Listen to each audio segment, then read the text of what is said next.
Penguin Random House Australia Audio proudly presents Friday Barnes 1 Girl Detective, written by R.A. Spratt, narrated by R.A. Spratt, all rights reserved. To Angus, Violet and Samantha.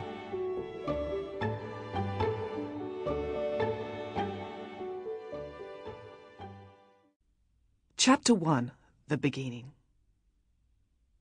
Friday Barnes was not an unhappy child. That said, she wasn't deliriously over the moon either. She was sort of just left to get on with things. You see, Friday Barnes was the youngest of 5 children.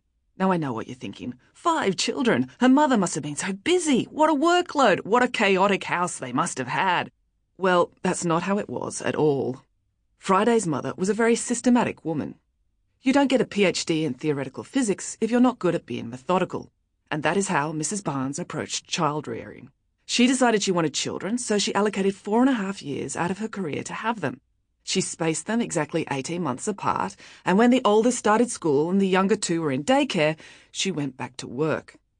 Now, I'm sure, if you're good at maths, you will have noticed that if you have children 18 months apart, over a 4.5-year period, that gives you 4 children in total. Mr. and Mrs. Barnes had their 4 children, and everything went to plan. They taught them to read with flashcards, they sent them to the best extracurricular maths workshops, and they even allowed them to participate in sport, if you call yoga sport. Then, 9 years later, just as their youngest child was gaining early admission to high school, the unexpected happened. Mrs. Barnes got pregnant again. There was no time in her schedule for childbirth. On the due date, she was committed to speak at a conference in Bern, Switzerland, about the possibility of the International Super Collider opening a black hole and destroying the planet. For the first time in her adult life, Mrs. Barnes saw her ironclad grasp on order and reason begin to slip. Mr. Barnes was, however, a man of action, if the action did not require him to leave his office or get up from his desk. He Googled Bern and maternity hospitals.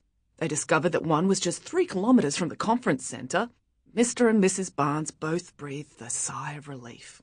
From that moment on, life proceeded exactly as if Friday did not exist. Later, in her 3rd trimester, Mrs. Barnes travelled to Switzerland and gave her lecture.